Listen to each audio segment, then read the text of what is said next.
మొన్న 3 రోజుల కిందట ఒక ఛానల్లో కొన్ని యూట్యూబ్ ఛానల్లో వెంకటరెడ్డి గారి అధికారులకు సంబంధించిన కొన్ని వార్తలు వచ్చినాయి.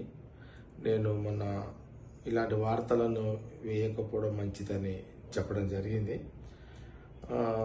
నేను మళ్ళీ ఒక వీడియో రిలీజ్ చేయడానికి కారణం ఏంటంటే, సరే ఏం జరిగిందా ఏం జరగలేదని మనం పక్కకు పెడితే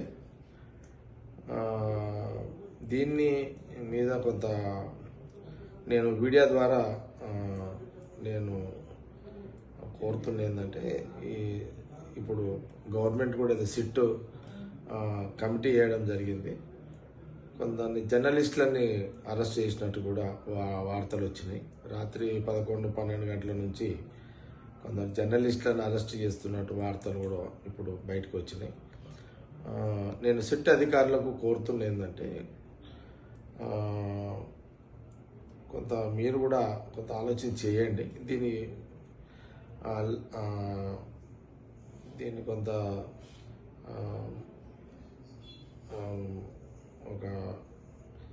దీన్ని ఇక్కడికే అదంటే సిట్ అధికారులకు కూడా నేను కొంత నా ఆలోచన ఏంటంటే, సరే కొంత మీకు కూడా ఆవేదన ఉంటుంది, అధికారుల మీద కూడా వార్త వచ్చింది కదా అనే ఫీలింగ్ మీకు కూడా ఉంటుంది. దాన్ని ఎవరం కూడా సమర్థించము. అధికారుల మీద రాజకీయ నాయకుల మీద ఎవరి మీద పర్సనల్ విషయాలు లేని ఉన్నట్టుగా వార్తలు వస్తాయి. ఎవరు కూడా దాన్ని సమర్థించము, దాన్ని ఎవరు కూడా ప్రోత్సహించము. దట్టు మహిళా అధికారుల మీద అసలుగా ఎలాంటి వార్తలు వస్తే దట్టు ఎవరు కూడా మేము ప్రోత్సహించము.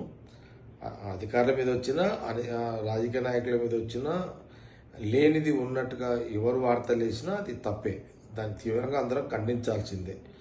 అది ఏదో దాన్ని కూడా మనం ఆల్రెడీ ఖండించినాము. అయినా సరే ఇప్పుడు కమిటీ ద్వారా కమిటీ వేసారు, గవర్నమెంట్ కమిటీ వేసింది. కానీ కమిటీ కూడా ఇంత అర్ధరాత్రి పూట అరెస్టులు జర్నలిస్టులను అరెస్ట్ చేయడము, ఎంక్వైరీ చేయండి. ఏం జరిగింది ఏం జరగలేదు పిలవండి, ఎంక్వైరీ చేయండి.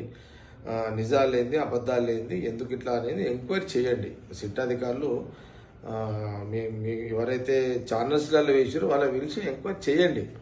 కానీ రాత్రి పూట 11:30కు 12 గంటలకు 1 గంటలకు ఎక్కడ పడితే అక్కడ ఆ జర్నలిస్టులను అరెస్ట్ అనేది కొంత ఒక భయంకర వాతావరణానికి ఇది దారితీస్తుంది. అర్ధరాత్రి జర్నలిస్టులు అరెస్టు అనేది ఒక భయంకర వాతావరణానికి ఇది దారితీస్తుంది. దీని మీద సిట్ అధికారులు, డీజీపీ గారు అధికారులు అందరు కూడా నేను గవర్నమెంట్ కూడా ముఖ్యమంత్రి గారితో కూడా వారు కూడా అందరితోటి అధికారులతో మాట్లాడమని నేను కోరుతున్నా. సరే సిట్ కమిటీ ముఖ్యమంత్రి గారు సిట్ కమిటీ వేయడానికి ఏంటంటే, అసలు ఏం జరిగిందో ఏందో అని తెలుసుకోవడానికి వేసి ఉంటారేమో గవర్నమెంట్. కానీ సిట్ అధికారులు ఇంత అర్ధరాత్రి కూడా అందరినీ భయపడే విధంగా భయాందోళన గురి చేసే విధంగా జర్నలిస్టులకు భయపడే విధంగా ఈ అర్ధరాత్రి కూడా అరెస్టులు చేయడం ఎందుకు? సిట్ అంటే కమిటీ, అది మీరు ఎవరి మీద అయితే ఉందో వాళ్ళని పిలవండి, నోటీసులు ఇవ్వండి, పిలవండి. వాళ్ళని ఇన్ఫర్మేషన్ ఏది కరెక్ట్ ఏది రాకు మీరు ఈ వార్తలు ఎట్లా ఇచ్చారు అని ఎంక్వైరీ చేయండి. దాని తర్వాత మీరు కేసులు చేయండి.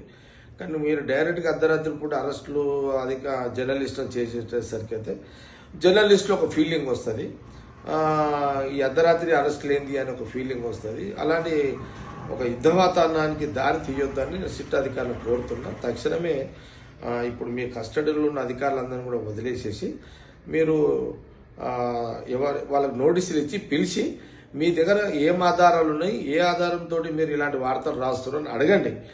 దాని తర్వాత మీరు ఎలాంటి యాక్షన్ తీసుకుంటే బాగుంటుందని ఇప్పుడు నిర్ణయం తీసుకోండి. ఈ అరెస్టుల ద్వారా ఈ అరెస్టులు అనేది ఆపండి, జర్నలిస్టులు అరెస్టులు అనేది ఆపండి.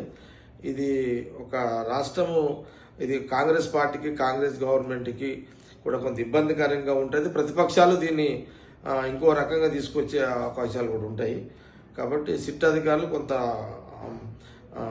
కూల్ మైండ్ తోటి మీరు కొంత నోటీసులు ఇచ్చి వాళ్ళని పిలిచి ఎంక్వైరీ చేసి కేసులు ఏదైనా ఉంటే మళ్ళీ మీరు గవర్నమెంట్ తోటి మాట్లాడి అప్పుడు ఆలోచన చేయండి.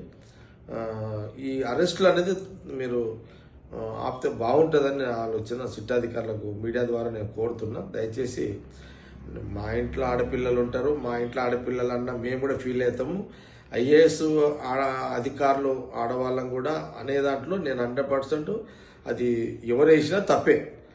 ఐఏఎస్ అధికారులు మీ ఆడవాళ్ళకు సంబంధించిన వారితో ఐఏఎస్ అధికారుల మీద ఎవరు వార్తలు తప్పులు ఎవరు వార్తలు రాసినా తప్పే. నేను దాన్ని తీవ్రంగా ఖండిస్తున్నా.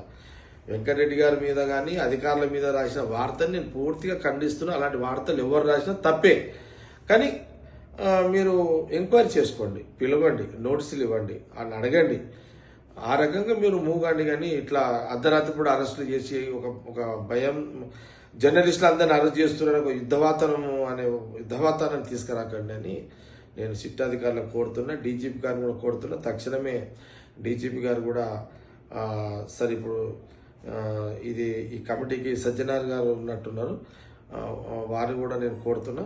దయచేసి మీరు ఇమ్మీడియట్లీ కొంత ఇప్పుడు అరెస్ట్ చేసిన వాళ్ళని వదిలేసి మీరు అందరికి నోటీసులు ఇచ్చి మీకు ఎవరెవరైతే వార్తలు ఇచ్చారో వాళ్ళని పిలిచి మీరు వాళ్ళ దగ్గర ఏమి ఇన్ఫర్మేషన్ ఉందో ఆ రకంగా ఎంక్వైరీ చేయండి. కానీ ఈ రాష్ట్రంలో జర్నలిస్టులు అరెస్టు చేస్తున్నారని ఒక యుద్ధ వాతావరణాన్ని వచ్చే రకంగా అరెస్టులు చేయొద్దని నేను డీజీపీ గారికి, సజ్జనార్ గారికి, ఈ సిట్ కమిటీకి అంటే ప్రభుత్వానికి నేను ఈ మీడియా ద్వారా కోరుతున్నాను. ఈ రాష్ట్రంలో జర్నలిస్టులు అరెస్టు చేస్తున్నారు, అధికారుల మీద రాసిన వార్తలను వ్యతిరేకంగా జర్నలిస్టులను అరెస్ట్ చేస్తున్నారని ఒక యుద్ధ వాతావరణాన్ని రాష్ట్రంలో రాకుండా చూడాలని కూడా నేను డీజీపీ గారిని, సిట్ కమిటీ అధికారులను నేను ప్రభుత్వాన్ని కోరడం జరుగుతుంది.